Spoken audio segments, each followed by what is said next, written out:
Bonjour à tous, j'espère que vous allez bien. Je vais bien également de mon côté. Je me présente, je m'appelle Aimée Florence et sur ma chaîne, nous parlons des opportunités à l'étranger. Alors aujourd'hui, nous allons voir comment faire son curriculum vitae, autrement dit, comment faire son CV. Nous allons voir les différentes rubriques qui devraient être sur un CV. Nous allons les expliquer. Et à la fin, il y aura un petit bonus, une surprise à ceux qui verront la vidéo jusqu'à la fin. Alors, sans plus tarder, entrons dans le vif du sujet. Alors, par définition, un CV est un document qui résume le parcours professionnel, les compétences et les qualifications d'une personne. Alors, son objectif principal est de permettre aux recruteurs de comprendre rapidement le profil de candidat et d'évaluer s'il correspond aux exigences du poste ou bien de la formation par laquelle il veut postuler. Alors, bon, premièrement, quelques indications pour rédiger un bon CV. Alors, pour commencer votre CV, il vous faut une introduction qui frappe fort. Alors, imaginez que votre CV soit lu au milieu de centaines d'autres candidatures. La première impression doit être cruciale pour que le CV capte l'attention de votre recruteur. Et donc, vous devez commencer par une déclaration personnelle percutante ou un titre accrocheur. Alors, ce court paragraphe doit condenser en quelques lignes tout ce qui fait de vous un candidat exceptionnel, à savoir votre parcours académique, vos ambitions et surtout pourquoi cette bourse est faite pour vous. Vous devez être audacieux ou audacieuse tout en restant authentique. Alors, voir un exemple d'un court paragraphe d'une déclaration personnelle. Alors, diplômé en économie, passionné par le développement durable et désireux de renforcer mes compétences en études internationales en France, je vise à utiliser mon expertise pour initier des changements concrets dans les politiques environnementales de mon pays. Alors, dans cet exemple, nous verrons le parcours académique, nous verrons les ambitions de la personne, nous verrons également que il est audacieux ou audacieuse et le court paragraphe, il est authentique. Et donc, c'est ce que vous allez faire, vous allez le faire de façon que ça soit unique et authentique. Voilà. En deuxième position, pensez à l'importance du format et de la présentation. Alors, votre CV doit respirer la clarté et le professionnalisme. Et donc, rien ne doit distraire le lecteur de vos réalisations. Aussi, utilisez un format aéré, pas des sections bien délimitées et des points bullet pour que tout soit facile à parcourir. Aussi, préférez une police classique comme Arial ou taille New Roman de taille 11 ou 12 sur un fond blanc. Et donc, évitez les fioritures graphiques ou les couleurs flashy. L'idéal, un CV doit être sur une page ou deux si vous avez une expérience significative. Et donc, l'objectif est que votre parcours parle de lui-même sans que le recruteur se perde dans un océan d'informations. En troisième position, pensez à mettre en avant votre excellence académique. Alors, ce point est crucial pour les bourses comme la bourse Eiffel. Et donc, les jurys attendent de voir des résultats concrets comme vos diplômes, les institutions que vous avez fréquentées, les notes, vos distinctions et prix que vous avez reçus. Et donc, votre parcours doit être présenté de manière chronologique, inversé, avec les diplômes les plus récents en premier. Alors, n'oubliez pas de mentionner vos mémoires, de penser à mentionner vos mémoires, ou projets de fin d'études, surtout s'ils sont liés au domaine pour lequel vous postulez. Alors, en quatrième position, mettez vos expériences pertinentes et c'est une clé incontournable. Alors, même si vous n'avez pas encore un CV professionnel bien fourni, ne paniquez pas. Alors, les stages, les projets de recherche, les bénévolats, les activités associatives sont tout aussi importants. Alors, ce sont ces expériences qui démontrent vos compétences en leadership, en résolution de problèmes ou encore en communication interculturelle. Et donc, soyez précis sur ce que vous avez accompli et surtout, mettez en avant comment ces expériences vous préparent à relever les défis que vous rencontrerez en tant qu'étudiant international en France ou que ce soit dans n'importe quel pays. En cinquième position, valorisez vos compétences avec précision. Alors, cette session doit refléter à la fois vos compétences techniques et professionnelles. Et donc, pensez à inclure les langues que vous maîtrisez, en particulier votre niveau en français. Si vous postulez pour une bourse en France, les logiciels ou outils spécialisés que vous savez utiliser, ainsi que toute autre compétence pertinente pour votre domaine d'études.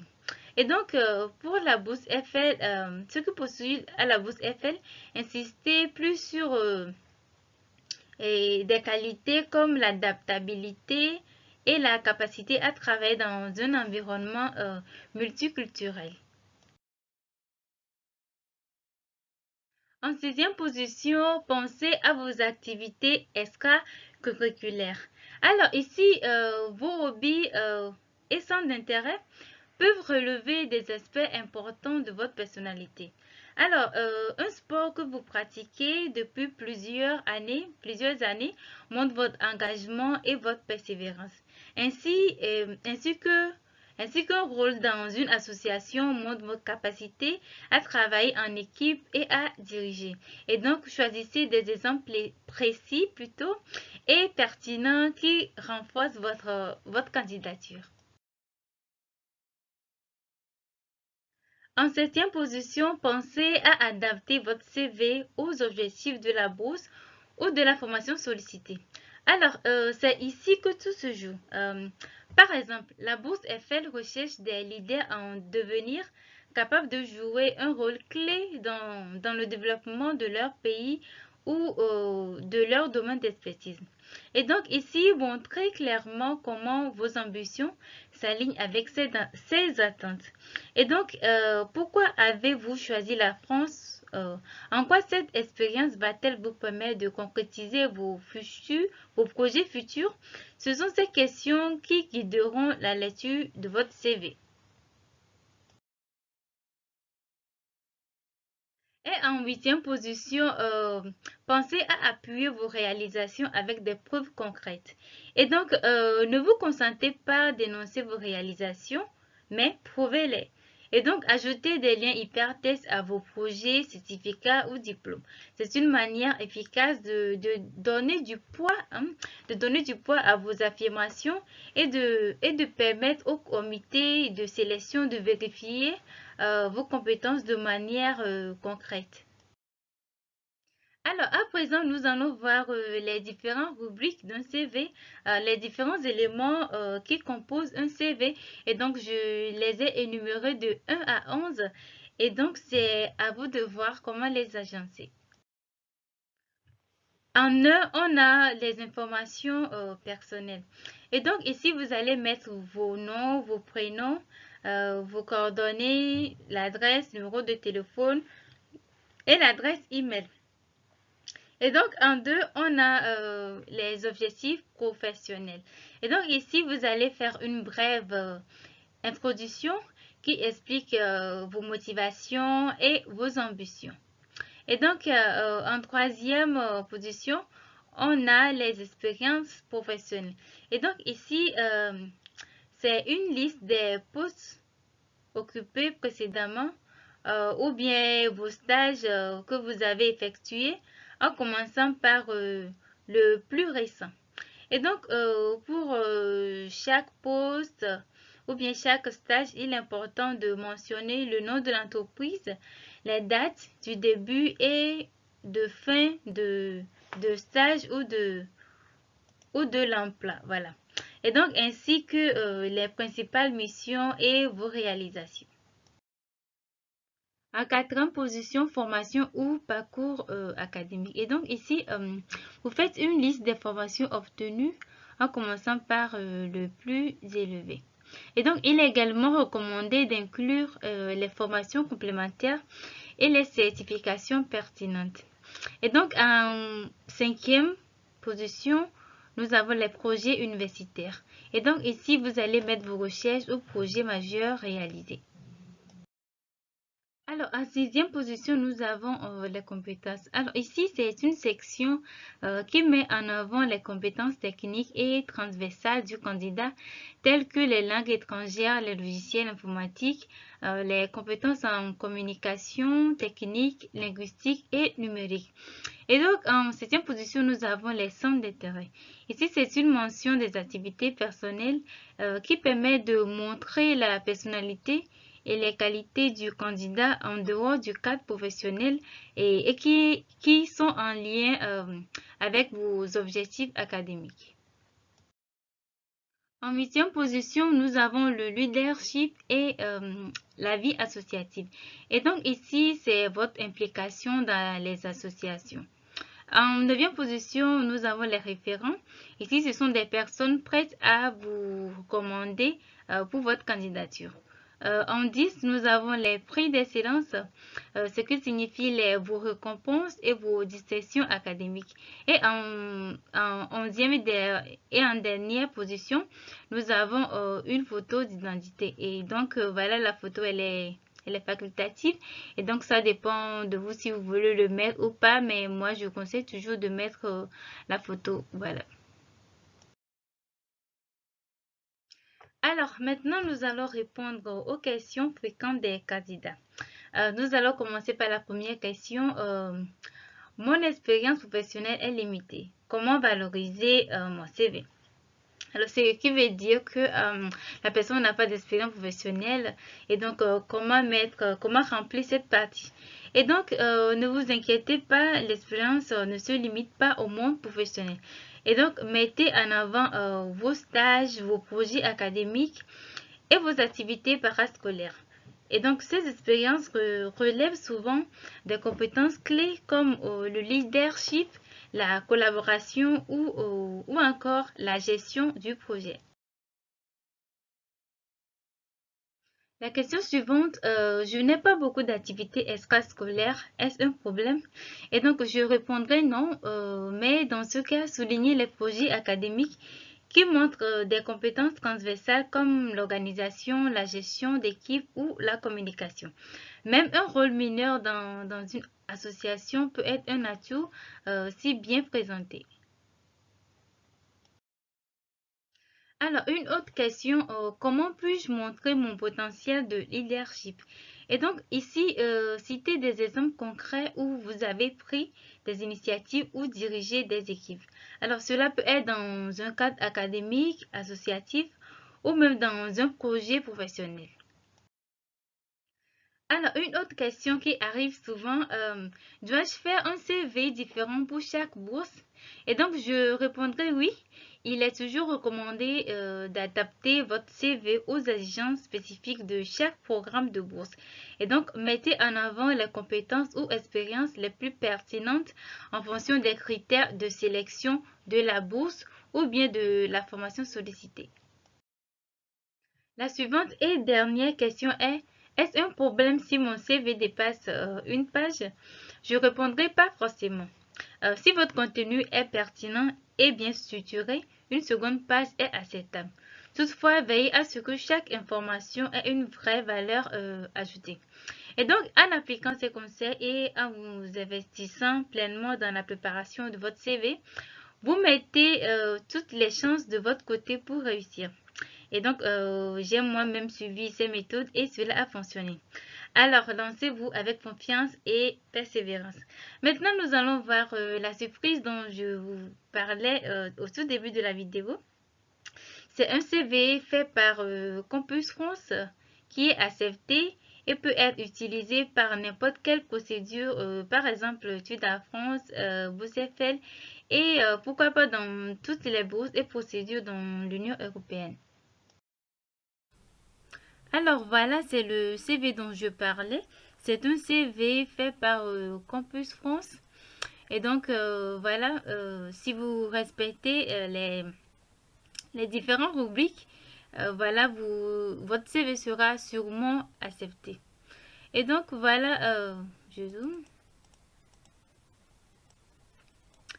Voilà, en première position, vous mettez votre photo, une photo d'identité, fond blanc.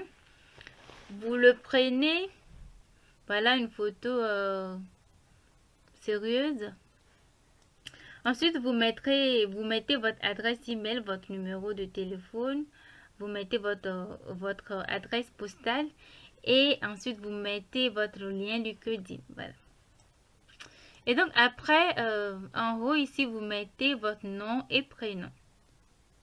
Ensuite, vous mettez un profil. Voilà, ils ont dit, et c'est votre introduction personnelle, une occasion de vous présenter en 2 ou 3 phrases et de faire bonne impression. Dans cette session, concentrez-vous sur 3 éléments clés. Qui êtes-vous? Quelles sont vos compétences principales? Et quelles sont vos aspirations? Et donc, vraiment, c'est un avantage pour vous. Et donc, vous allez répondre à ces différentes questions. Voilà, qui vous êtes, quelles sont vos compétences principales et quelles sont vos aspirations ici.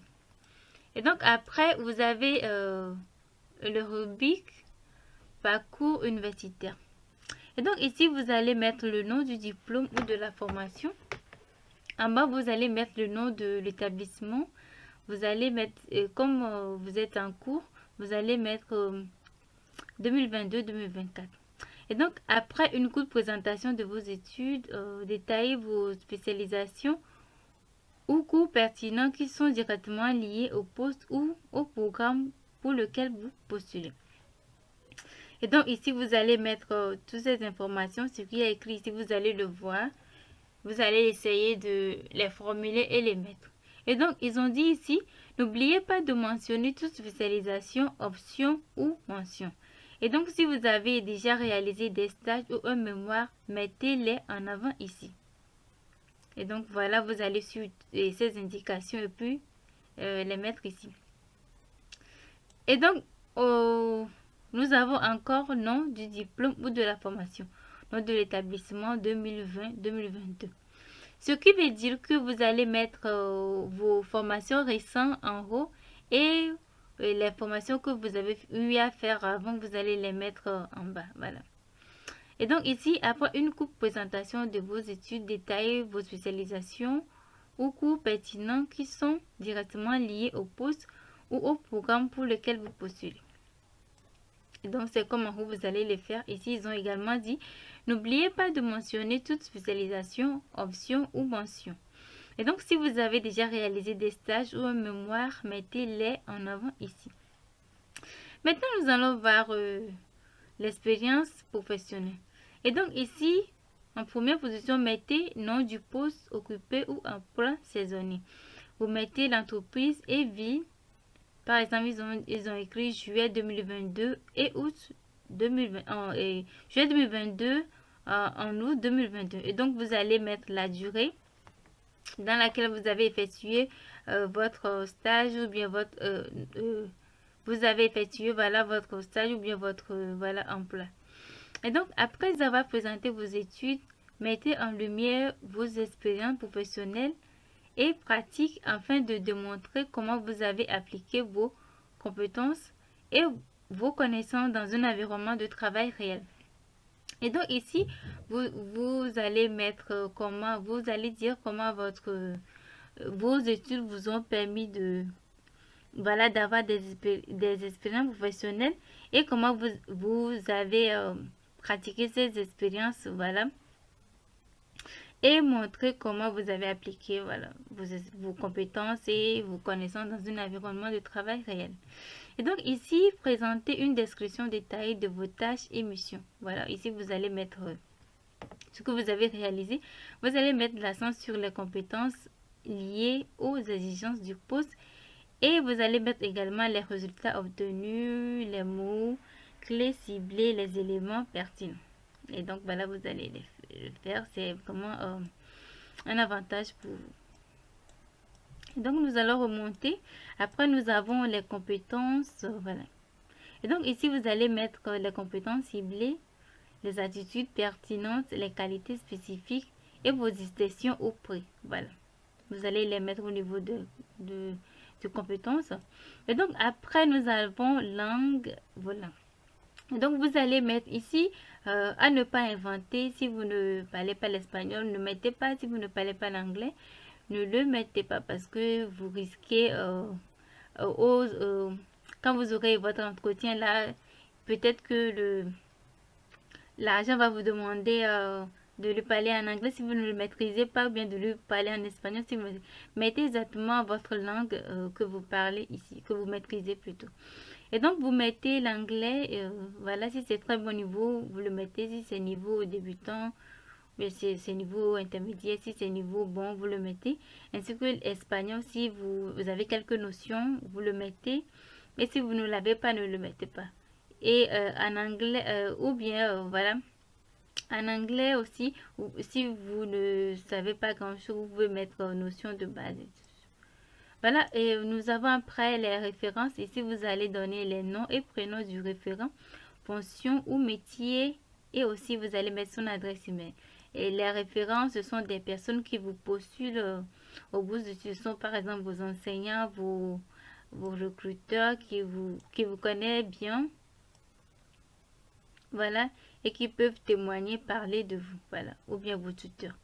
Donc, après, nous avons les centres d'intérêt.